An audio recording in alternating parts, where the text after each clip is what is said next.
Assalamualaikum warahmatullahi wabarakatuh.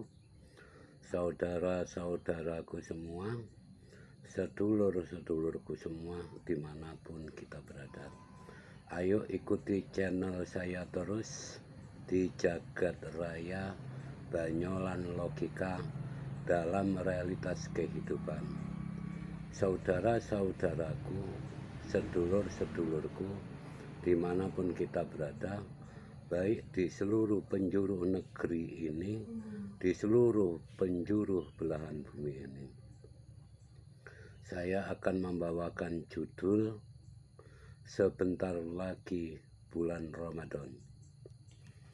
Saudara-saudaraku, sedulur-sedulurku yang dirahmati oleh Allah, di zaman sekarang ini dalam penyambutan bulan Ramadan mulai luntur keramadanannya. Di tahun 70-an, di tahun 80-an dan 90-an masih terasa sekali apabila kita mendapati atau kedatangan atau menyambut bulan Ramadan. Di tengah-tengah masyarakat, mereka mempersiapkan diri secara zahir dan batin, baik mental ataupun spiritual. Sebelumnya mereka biasanya menyiapkan bekal-bekal untuk menghadapi 1 bulan penuh bulan Ramadan. Dan mereka juga biasanya sebelum menyambut bulan Ramadan, sebelum menghadapi bulan Ramadan, mereka mengadakan ritual-ritual, misal mandi keramas sebelum bulan Ramadan, yang pada zaman sekarang ini banyak yang menghilangkan karena tergerus oleh seiring kemajuan zaman.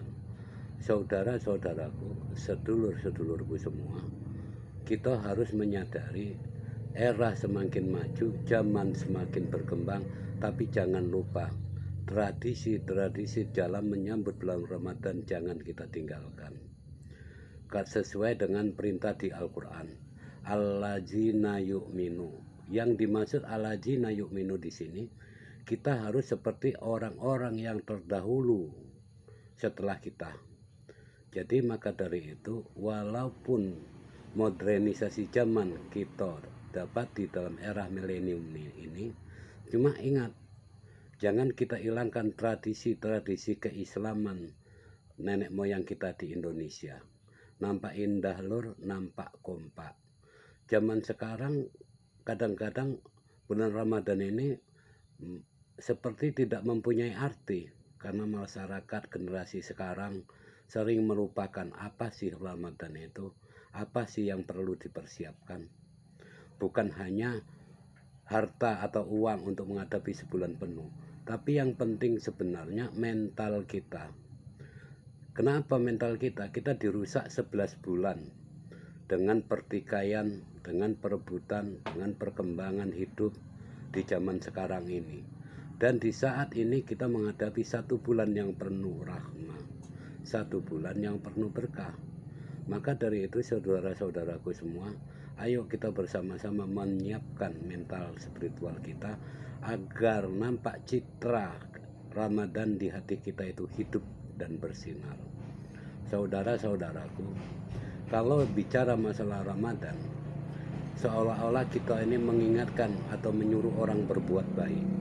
Tetapi pada hakikatnya Allah telah mengajari kita dalam bulan Ramadan yang penuh berkah ini, kita diharuskan berpikir sejenak perihal kenapa kita harus berpuasa. Begitulah orang-orang yang susah, orang-orang yang miskin, pengemis dan gelandangan pada saat mereka terasa lapar. Karena kita orang berada, karena kita orang berlebih duit, kita tidak pernah merasakan kelaparan dan kesusahan tersebut. Oleh sebab itu Allah memerintahkan kita supaya bagaimana sih rasanya lapar, bagaimana sih rasanya haus. Sehingga pada saatnya kita menemui fakir dan miskin, menjumpai orang-orang miskin dimanapun berada, kepengemis dan lain sebagainya, kita tidak merasa arogan dan kita tidak merasa sombong. Kadang zaman sekarang ada orang datang mengemis kepada kita, meminta belas kasih kepada kita, kita menyatakan pemalas. kita menyatakan orang itu orang yang tidak mau berusaha. Padahal rezeki kita sudah ditentukan dengan Gusti Allah. Maka dari itu kita jangan menghina orang yang datang pada kita pada saat membutuhkan pertolongan kita. Di dalam bulan Ramadan lah hikmah itu ada di dalamnya, saudara-saudaraku semua. Oleh sebab itu semuanya saudara-saudara, supaya puasa Ramadan kita di tahun ini mendapat berkah dan hikmah, ayo kita mensucikan diri, kembali ke fitrah. Ayo kita sambut Ramadan dengan sukacita. Demikianlah Lord yang dapat saya utarakan dalam sekelumit obrolan saya ini. Moga-moga bermanfaat bagi kita semua dimanapun kita berada, yang telah terkikisnya nilai-nilai Ramadan. Wabillahi taufik wal hidayah. Assalamualaikum warahmatullahi